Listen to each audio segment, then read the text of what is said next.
I think one of the things that makes your school so special is that you're not just training people to pass an exam. It's everything that goes beyond that, the confidence, the real world experience. Owning your own business is not for everybody. There's a lot of things that come with that. Even though I love the freedom of it, I don't wish that for everybody because it's not for everybody. Social media, AI, all these different things, online learning has changed that, and they realize it. So a lot of times the parents will make them go away to school their first year.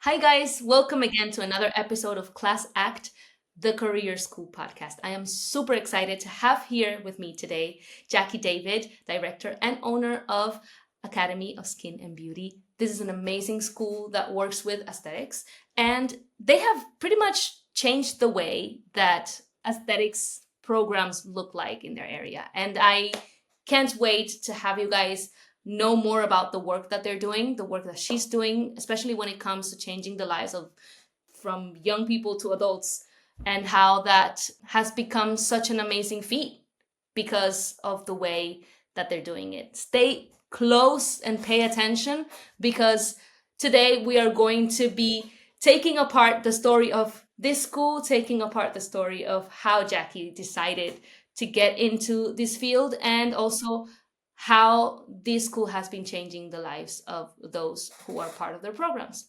Hi, Jackie. Welcome. Hi, thank you so much. It's a pleasure to be here.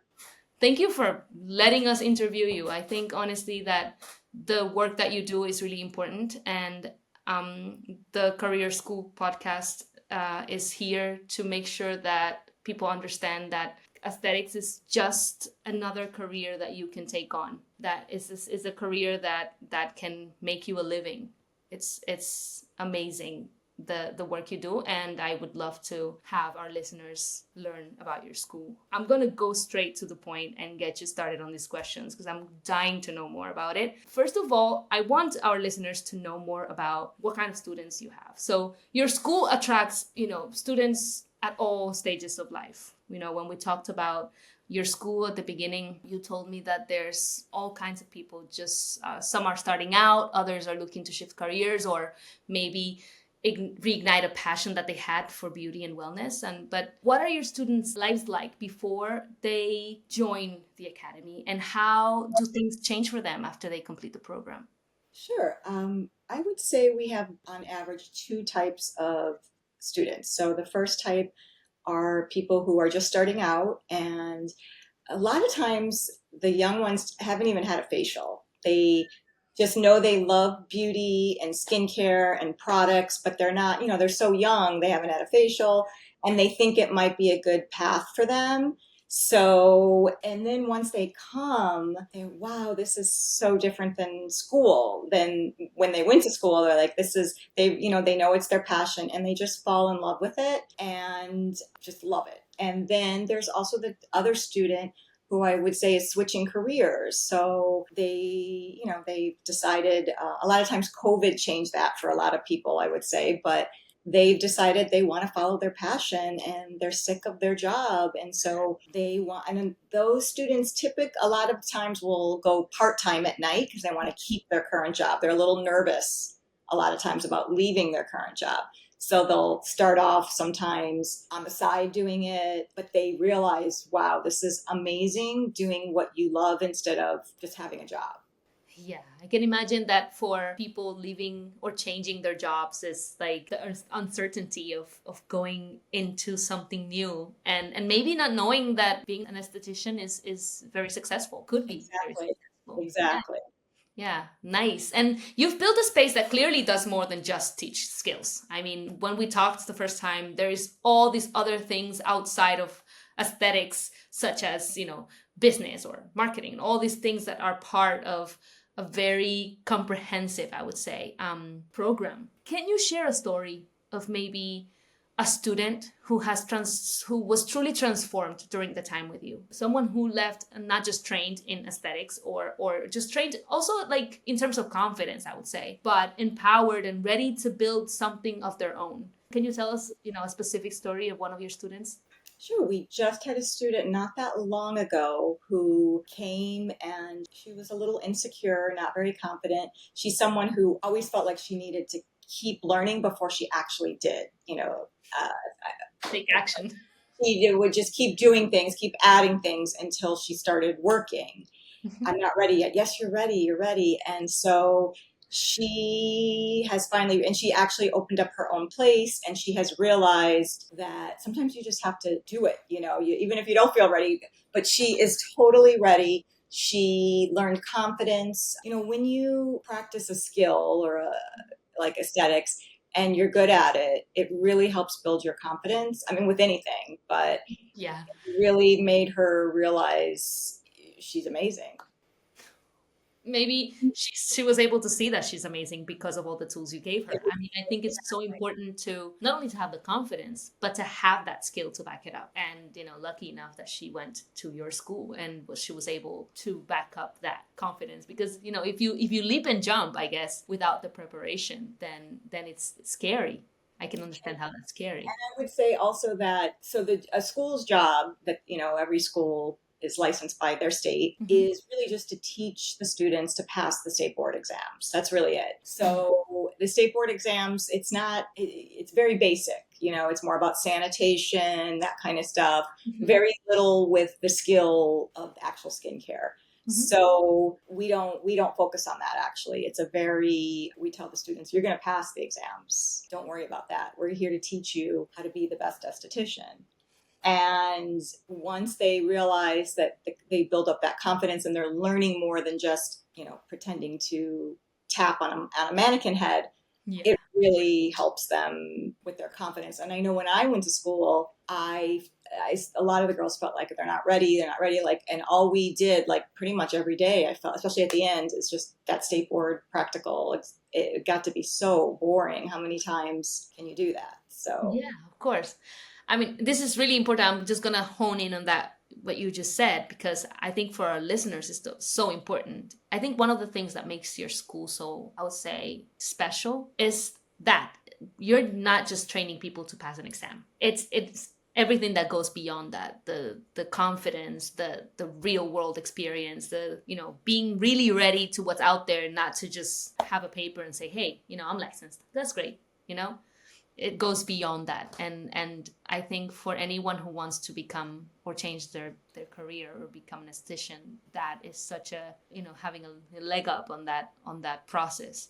Aesthetics is one of those rare fields where passion meets purpose, because like you said, a lot of your new students, they are passionate about that. They haven't even had a facial and they are already like excited because makeup and creams and skincare, and it can, aesthetics can really provide livelihood, a real living. You can make a living out of it. Where do you hope your graduates end up? Like, they went to your program, they finished. What are they doing? Do they open up their own businesses? Are they working? Where do they usually work? What happens after they finished? How does that look like? they all do all different things, everything you said. Some open their own businesses, some work for a dermatologist, some work at a med spa, some work at a regular spa. And owning your own business is not for everybody. There's a lot of things that come with that. Even though I love the freedom of it, I don't wish that for everybody, because it's not for everybody. As people know, I've had friends I have a friend who's had a spa for over 10 years, and she said to me the other day, sometimes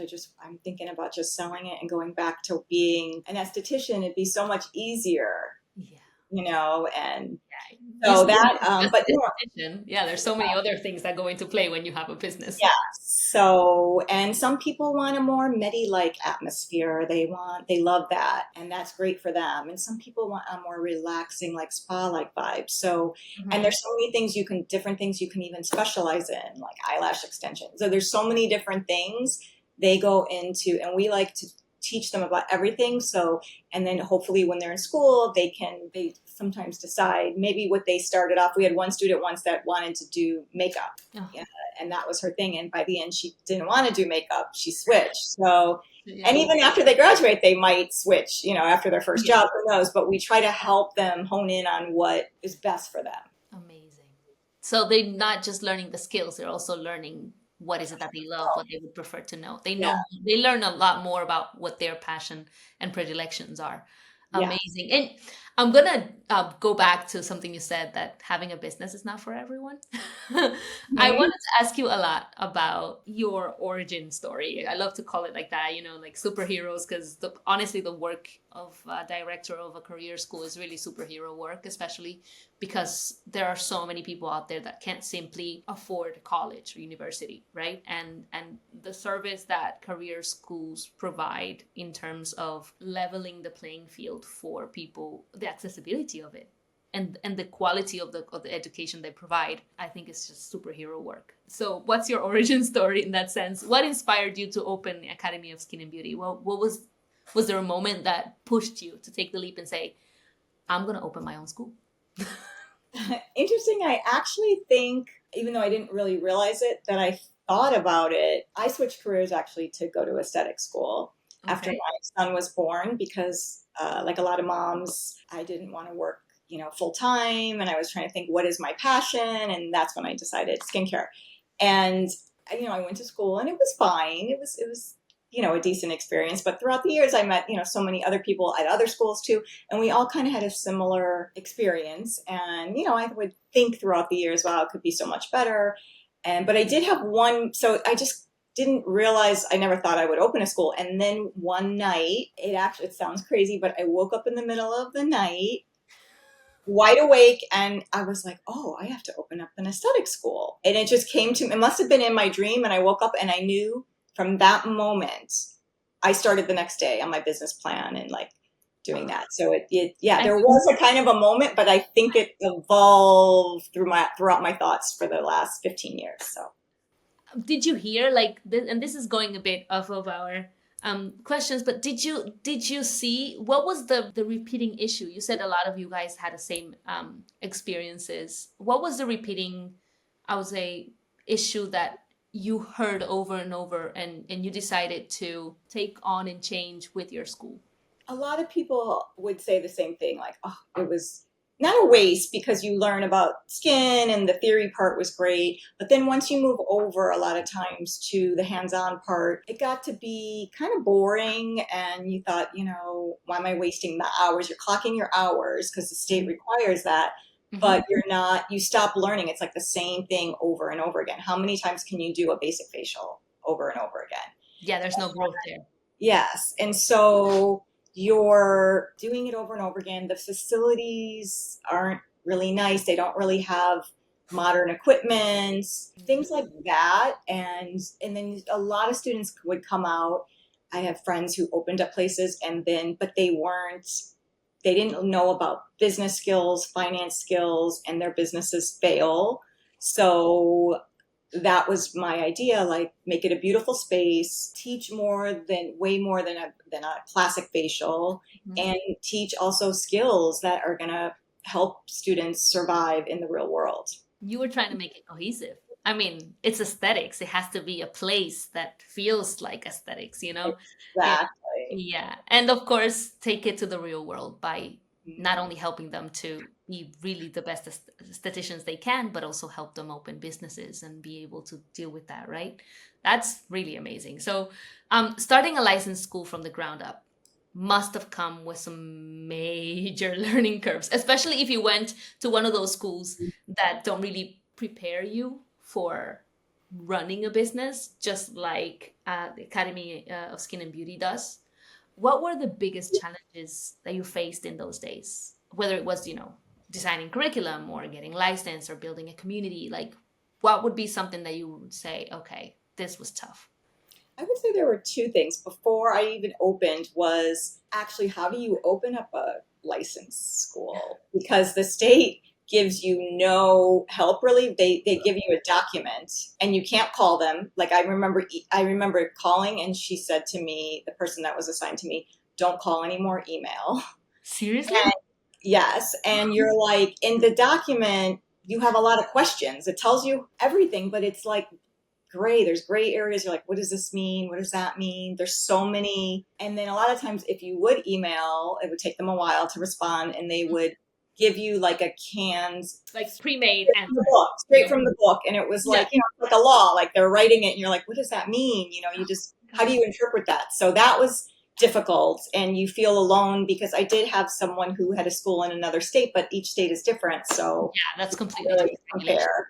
So that was difficult. But the second thing was, once we opened, was hiring and training the best educators. I thought that would be a lot easier.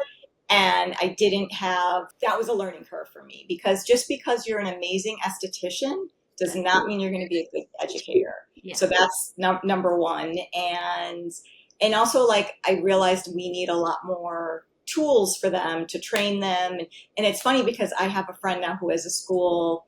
It's not aesthetics, but it's all different trades. And when I met him, the first thing I said was, "Oh, what is your training curriculum? Like, how do you train?" Yeah. And he said, "Oh, sometimes," and this is so typical of trade school. He's like, sometimes, and it's also difficult because if you're a great esthetician, a lot of times you don't want to be a teacher because it doesn't pay as well. So you have to find the right person who's amazing. They have to have that vocation.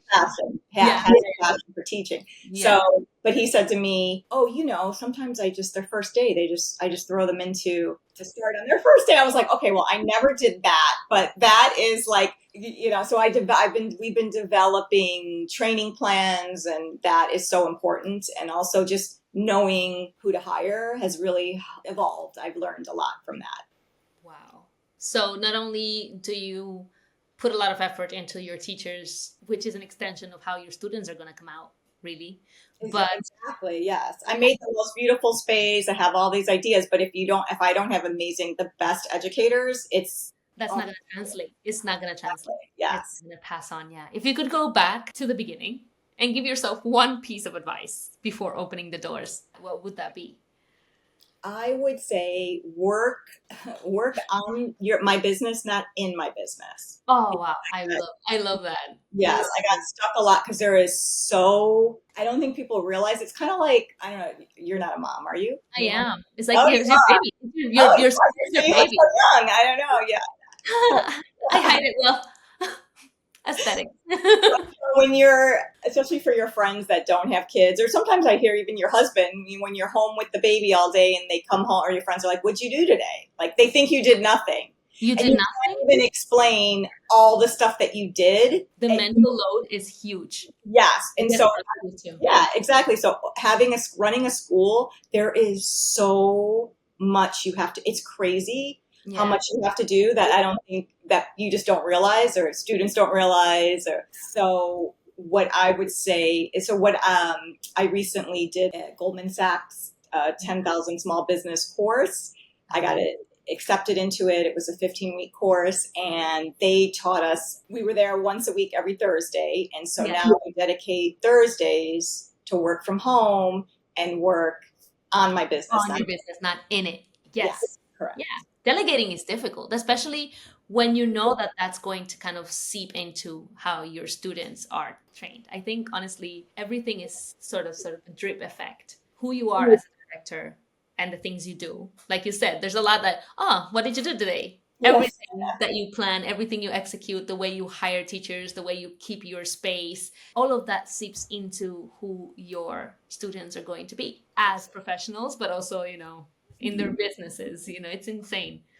As I mentioned before, career schools are so important, especially when you know that there are people that come to your school with a passion for something, and that passion for something is not something that gets, I would say, accepted or recognized as a profession as much in the real world. Because, college isn't the right fit for everyone, especially when it comes with years of debt and no clear path for a job. Which is not the case of a career school, because it's super affordable. And when you get through a program of aesthetics, you have a clear path to who you're going to be, what are your potential jobs. Your program offers something different, because as a career school, you offer affordability, but also the ability for them to get a job way quicker. How do you help potential students see that value? Understand it, that when they come in there, they're going to get a career just as important as the one they would get in a... Interestingly, I feel like the students are really understand that, most of them. A lot of times I'll have, if a student comes in with their parents and they're younger, we've had so, I can't tell you how many, and the parents are still kind of stuck in that, because for years we were told 4 years is the only way to do it. That's the thing. Yeah. And but the students, they're on all over social media. They're hearing that that isn't the thing, and it's changing. And social media, AI, all these different things, online learning has changed that, and they realize it. So a lot of times the parents will make them go away to school their first year, and then they come in, and the parent will be like, "Well, it wasn't for her. I made her go." And so they finally talk their parents into it, which I feel like most of the students are understanding that now, because everything's shifting, and trade schools are, as you said, much more affordable. You're learning a skill that you have for the rest of your life, and you could own your own business. There's so many things better than graduating with a liberal arts degree and you You can't get a save so job. much time. You save Yeah, so much time. How long is your program? How long is the STEX program? sure. We have two different, our full-time program is 20 weeks total, and our part-time program is 50 weeks total. So no, you don't only save a lot of money, but you also save a lot of time. Life goes by and you can start building that career for so much longer. By the time someone your age that graduated high school with you finishes college, you've already been in a institution for 3 years. And I have to say, even I've had a few people, and this is so genius, and I love this. A few people who even want to, they graduate high school, they want to get their aesthetics license, and then they go to school, so to college. So while they're in college, they can work as an You can esthetician, afford it. Yes. money, and then go for business and learn the business.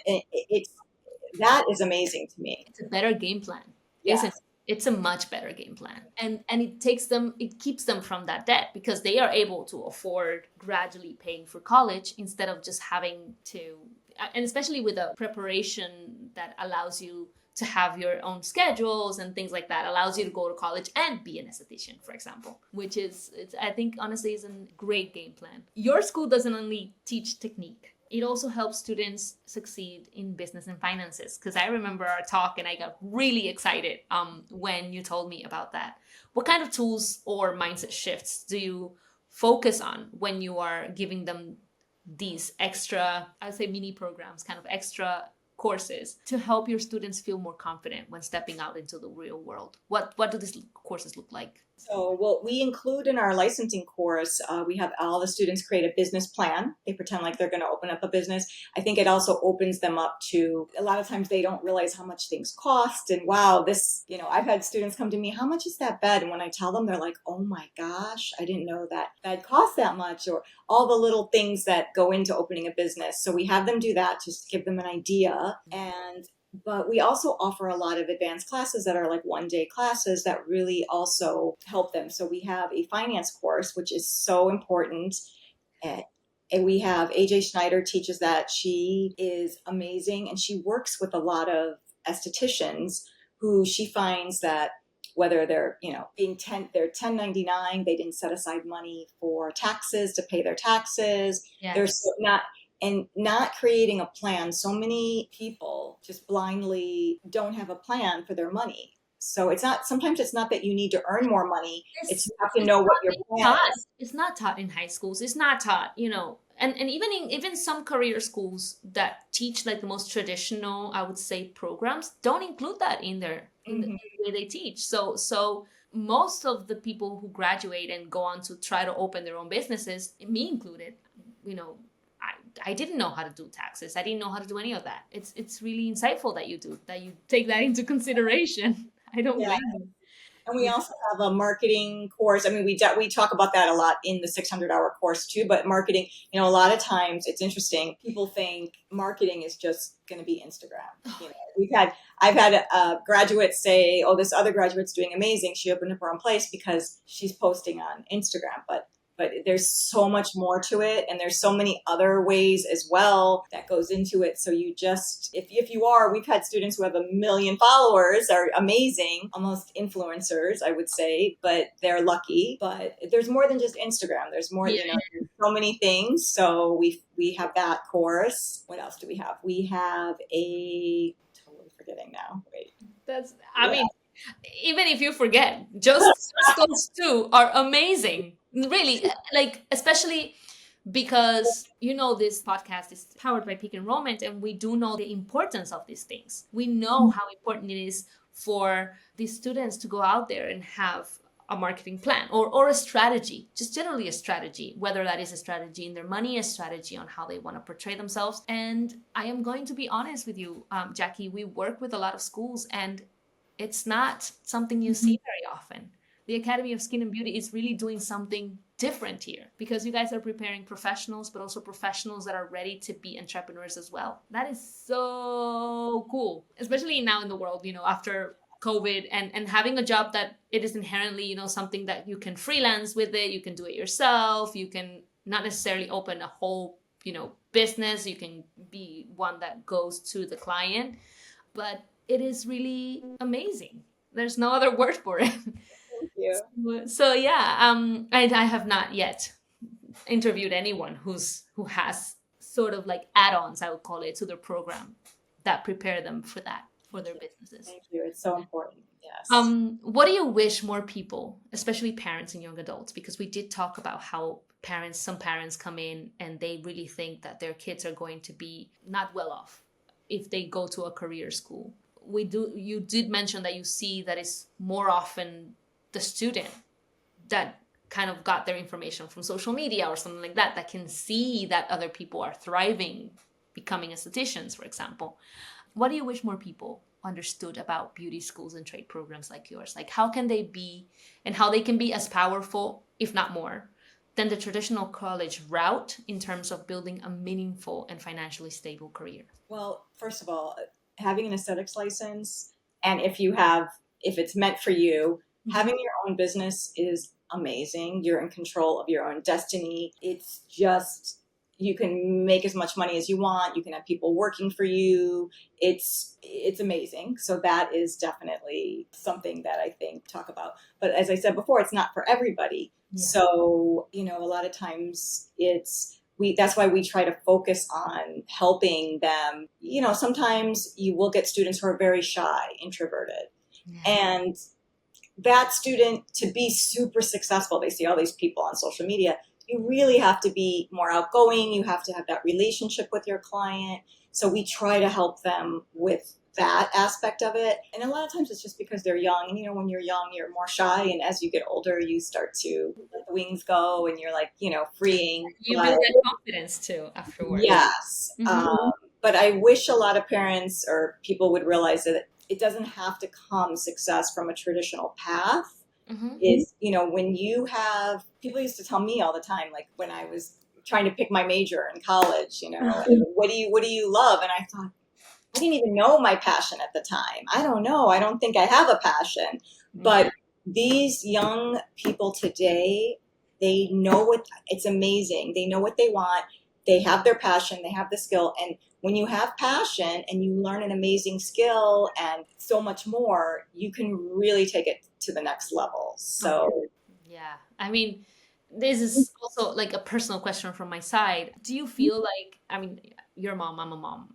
Do you feel like it would make a difference if parents would encourage more their children to go down a route of a career school before even trying on college, or getting to a point where they're like, okay, I'm going to go to college? Like you said, the game plan of going first to this, and then when I do have a career for myself that I am passionate about, that I know about, then decide if they want to go on and do something else in university that they can afford. Do you think that would be amazing? I have a friend who her son is only 13, but she said they're making him go to a trade school first, learn the trade, and then decide and go to college after that.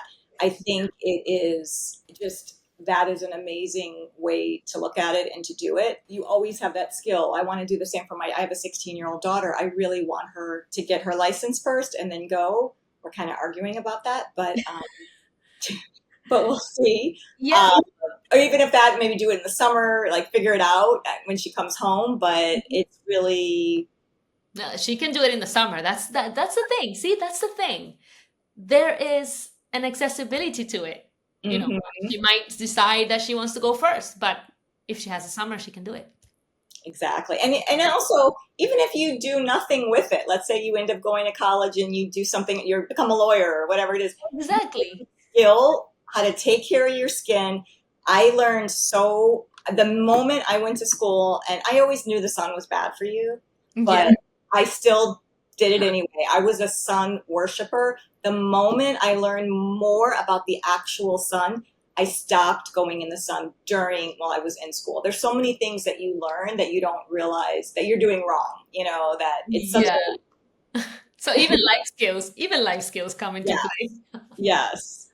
Oh my God. This is like, it's really amazing that you do this much for your school, especially that you have this sort of kind of a vision that is larger than just the basic program. And I would love for our listeners to know how to reach you, to know how to find your school, to know how to, if any of our listeners is on the fence about whether to go to university, or they don't know what they want to do yet and they have a summer, like you said, to spare, how do they find the Academy of Skin and Beauty? Sure, you can find us online at Academy of Skin and Beauty, our name all spelled out.com. And you can also call us at 914-949-0970. Amazing. Great. Thank you so much, This was Jackie, so fun. for I love talking about my coming passion. today. Yes. I really, really, really, especially me being so excited about, young people opening their own businesses and doing their own thing. I'm really glad that you accepted to come on the podcast today. If there is anything that really makes my heart warm, is seeing people who are putting more tools on students' hands for them to be able to make it in an affordable way. To our listeners, thank you so much for listening to us today again. And if you guys want to know about this school, make sure that you look it up online. Make sure that you do call using the number. I will also attach it in the show notes. And talking about show notes, if you are a school owner, a career school owner, and you want to know more about enrollment, be sure to download our 10 steps to increase enrollment in your school. See you guys on the next episode. Have a good time. Thank you.